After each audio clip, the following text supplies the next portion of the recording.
Ali bin Abi Thalib yang juga hadir di sana berkata dengan tegas, "Solat yang seperti itu tidak akan diterima Allah dan Allah tidak akan memandang solat seperti itu."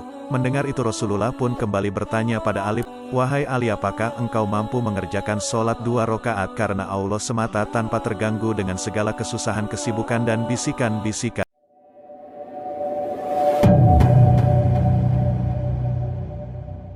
Bismillahirrohmanirrohim. Assalamualaikum warahmatullahi wabarakatuh. Sahabat Al-Qiyas yang beriman, semoga rahmat dan keberkahannya selalu terlimpah kepada kalian. Di cerita kali ini mengisahkan tentang kisah Ali bin Abi Thalib. Bagaimana kisahnya? Yuk, sahabat beriman, simak kisah lengkapnya supaya semakin bertambah wawasan dan keimanan kita. Perkara kekhusyukan dalam sholat memang bukanlah hal yang mudah. Hal ini dibuktikan dari salah satu kisah Ali bin Abi Thalib yang pernah gagal dalam memenuhi tantangan untuk sholat khusyuk dengan sempurna dari Rasulullah. Kisah ini diterjemahkan Shahihul Ulum dalam buku Ali bin Abi Thalib. Sholat khusyuk yang dimaksud ini adalah khusyuk yang sempurna dimulai dari niat hingga salam tanpa terganggu dengan apapun. Cerita bermula saat Rasulullah tengah duduk-duduk di teras Masjid Nabawi bersama para sahabat sembari menanti waktu sholat tiba. Di tengah hangatnya diskusi datanglah seorang suku Baduy dan hendak bertanya pada Rasulullah. Perkara yang ditanyakan oleh orang suku Baduy tersebut adalah soal sholat yang tidak khusyuk karena mencampur-adukkan ibadah dengan pikiran soal dunia. Kemudian dia pun bertanya pada Rasulullah mengenai cara supaya sholat dengan khusyuk. Pertanyaan orang Baduy ini bisa jadi mewakili sebagian besar muslim lain yang berada jauh dari lingkaran Rasulullah karena tinggal di pedalaman bukan dari kalangan sahabat Muhajirin maupun Ansor. Belum sempat Rasulullah menjawab pertanyaan tersebut, Ali bin Abi Thalib yang juga hadir di sana berkata dengan tegas, "Solat yang seperti itu tidak akan diterima Allah dan Allah tidak akan memandang solat seperti itu."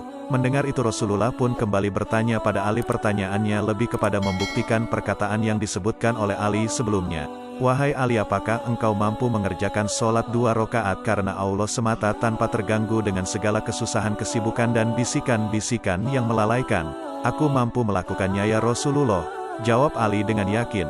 Tentunya Rasulullah sudah yakin bahwa sahabat-sahabat terdekatnya dari kaum Muhajirin ataupun Ansor bisa melakukan sholat khusyuk karena Allah semata, mengingat sehari-harinya mereka sudah melihat dan mengikuti contoh nyata dari beliau. Meski demikian Rasulullah hendak memberikan pelajaran berharga bagi orang Baduy tersebut sebab Islam adalah rahmatan lil alamin dan tidak eksklusif bagi lingkaran sekitar Rasulullah saja. Begitu mendengar kesanggupan Ali, Rasulullah tidak meragukan sahabat lainnya bisa melakukan hal tersebut. Beliau pun menambahkan sedikit gangguan.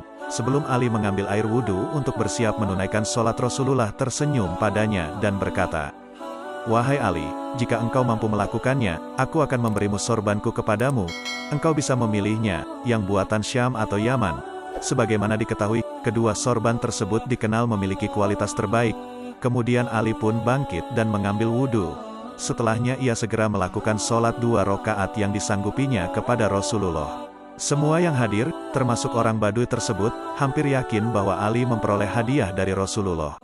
Sesudah Ali sholat, Rasulullah pun bertanya, "Wahai Abu Hasan dan Husain, bagaimana pendapatmu? Bisakah engkau mengerjakannya dengan khusyuk dan sempurna?" "Demi kebenaranmu, ya Rasulullah," jawab Ali dengan murung. "Sesungguhnya aku telah melakukan rakaat pertama tanpa sedikit pun diganggu oleh kesibukan, kesusahan, dan bisikan apapun. Tetapi, ketika berada pada rakaat kedua, aku teringat akan janji engkau dan aku membatin, seandainya Rasulullah memberikan sorban Yaman itu, tentulah lebih baik daripada sorban Syam itu. Demi hakmu, ya Rasulullah," katanya lagi, "tidak seorang pun yang dapat mengerjakan sholat 2 rakaat dengan benar-benar murni karena Allah semata, dan ingatannya selalu terfokus kepada Allah." Mendengar itu, Rasulullah menjawab dengan penuh kelembutan, "Wahai Abu Turab atau julukan Ali, sesungguhnya hal itu terjadi pula dengan yang lain. Sebab khusyuk itu diukur oleh sebatas kesempurnaan manusia. Terpenting, ketika pikiran terbawa pada urusan lain, cepat kembalikan pada sholatmu lagi." Rasulullah menambahkan lagi, dalam mengerjakan sholat, memang hendaknya seakan-akan kita mampu melihat dan berbicara dengan Allah. Tetapi kalaupun tidak mampu, asalkan ingat bahwa Allah melihat kita, itu sudah memadai. Melalui kisah ini, Rasulullah hendak menjelaskan pada umatnya bahwa meski sholat dengan khusyuk yang sempurna terkadang sulit dilakukan, hal yang utama adalah bagaimana seorang muslim berusaha untuk mencapai kekhusyukan tersebut. Setelahnya, muslim bisa memanjatkan permohonan ampun pada Allah. Semoga kisah ini dapat memberikan manfaat bagi kita semua. Jika kalian menyukai channel ini, silahkan menekan tombol subscribe, sebagai salah satu channel yang memberikan informasi kisah-kisah Nabi dan sejarah Islam yang dapat kita teladani sebagai umat muslim. Wassalamualaikum warahmatullahi wabarakatuh.